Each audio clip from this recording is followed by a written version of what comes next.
Hypothetical बातें मैं नहीं कर रहा हूँ, फैक्ट्स, फिगर्स और एविडेंस के आधार पे अपनी बातें रख रहा हूँ। प्राइवेट कॉलेज से इंजीनियरिंग करने से पहले एक बार नहीं 10 बार ज़रूर सोचना। 4 साल, 8 सेमेस्टर्स, अनगिनत इंटरनल एग्ज़ाम्स और class test, notes, assignments, seminars, projects, viva और यूनिवर्सिटी एग्ज़ाम और फिर 8 पॉइंटर्स के बावजूद अगर प्लेसमेंट मिल जाती है तो कुछ हद तक आपकी नाक कटने से बच जाएगी। लेकिन अगर हम कुछ टॉप प्राइवेट कॉलेजेस को एक्सक्लूड कर दें तो जॉब कितने की मिलती है? 20,000 या 25,000। बात यहीं तक ख़त्म नहीं होती है। कॉलेजेस में कुछ ऐसे भी कंपनियां आती हैं जो एक इंजीनियर को 10,000 की जॉब में हायर करती है। सोचो, जो आपने बीटेक में 8 से 10 लाख रुपया खर्च किए, अगर उसके जगह एफडी करा लिया होता तो इंटरेस्ट सैलरी से ज़्यादा आपको मिलती। मुझे इस बात से थोड़ा ताजुब होता है कि एक बीटेक सिविल और मैकेनिकल ग्रेजुएट को एक कंपनी मार्केटिंग और सेल्स के लिए हायर करती है और वही कंपनी उसी जॉब के लिए एक बीकॉम और बीबीए ग्रेजुएट को भी हायर करती है। हर साल लाखों लोग इंजीनियर्स बन के निकल रहे हैं। अगर सच कहूँ तो बन नहीं रहे हैं, दे आर मैन्युफैक्चर्ड और उनमें काफ़ी डिफेक्ट्स हैं। पिछले कुछ सालों के डेटा के आधार पे मैं आपको बताना चाह रहा हूँ कि भारत में कुछ ऐसी टैक्सी सर्विस कंपनीज़ हैं जिनके ड्राइवर्स में काफ़ी लोग बीटेक होल्डर वाले हैं। हमारे देश में बीटेक वालों की हालत ऐसी हो गई है कि अगर चपरासी की भी वैकेंसी निकलती है तो उसमें कई एप्लीकेंट बीटेक वाले होते हैं। आजकल तो मूवीज़ में भी तो दिखाने लगे हैं कि अगर हीरो बेरोज़गार है तो उसने बीटेक किया होगा।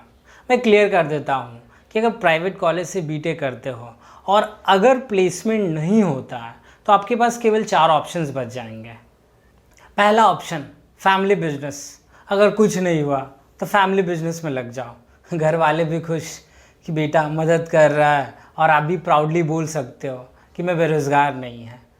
लेकिन अगर बीटेक करके आप फैमिली बिजनेस के नाम पे अगर आप किसी किराना दुकान में बैठ रहे हो या पान की दुकान में बैठ रहे हो तो इट्स ऑब्वियस कि लोग बातें ज़रूर करेंगे। दूसरा ऑप्शन, प्राइवेट जॉब। लेकिन यहाँ भी सिचुएशन वही है। अगर आपके पास केवल बीटेक की डिग्री है तो कोई जॉब नहीं मिलेगा अनलेस आपके पास कोई एक्स्ट्रा स्किल हो। और अगर सोर्स पैरवी से आपको जॉब मिल भी जाती है तो 10-20 हज़ार की ज़्यादा की नौकरी आपको नहीं मिलेगी। हमारे देश में बेरोज़गारी इतनी ज़्यादा बढ़ गई है कि आपको 10,000 की नौकरी के लिए भी आपको 10 डिफरेंट कंपनीज़ में अपना सीवी जमा करना होगा।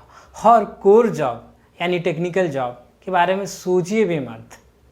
तीसरा ऑप्शन, मास्टर्स करना यानी एमटेक, एमएस या एमबीए करना। लेकिन अगर प्राइवेट कॉलेज से करते हो तो सिचुएशन वही रह जाएगी, यानी डिग्री बढ़ेगी आपकी और उम्र, इसके अलावा कुछ नहीं। और अगर प्लेसमेंट हो भी जाती है तो सैलरी में कुछ ज़्यादा अंतर नहीं होता। अच्छे और टॉप प्राइवेट कॉलेज से मास्टर्स करने के लिए आपको गेट, कैट और जीमैट जैसे एंट्रेंस एग्ज़ाम क्लियर करना होगा, यानी खुद को फिर से एक अलग युग में जा कर के आपको उस एग्ज़ाम लायक खुद को बनाना होगा। चौथा ऑप्शन, गवर्नमेंट जॉब।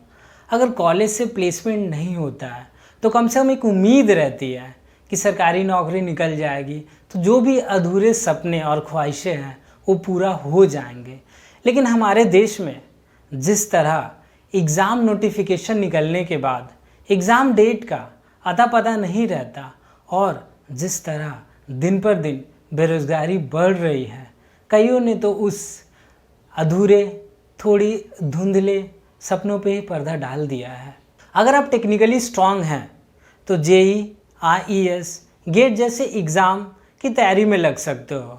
और अगर नॉन टेक्निकल की तरफ रुझान आपका है तो यूपीएससी, एसएससी, रेलवे भी एक अच्छा ऑप्शन है। लेकिन जो आंकड़े हमारे पास है अगर मैं बताऊं तो आप विचलित हो जाओगे। हर साल बीटेक वालों के लिए वैकेंसी तो निकलती है, स्पेशली मैकेनिकल और सिविल, लेकिन सीट्स कितना होता है? 50 तो कई 60। और हर साल भारत में लाखों लोग इंजीनियर्स बन के निकल रहे हैं। अगर हम वहीं नॉन टेक्निकल एग्ज़ाम की बात करें तो एक सीट के लिए आपको 1000 कैंडिडेट से compete करना पड़ता है।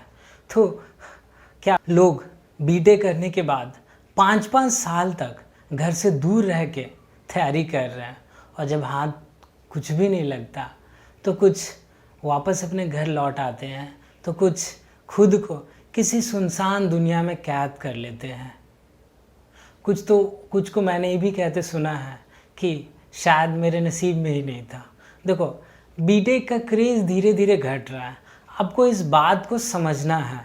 मैं इस वीडियो के माध्यम से बस आपको इस बात से अवगत कराना चाहता हूँ कि इंजीनियरिंग आपकी खुद की चॉइस होनी चाहिए, और किसी भी कॉलेज से आप बीटेक कर रहे हो, एक बार सोच लेना, आपको भीड़ का हिस्सा नहीं बनना है, आपको भीड़ को रास्ता दिखाना है।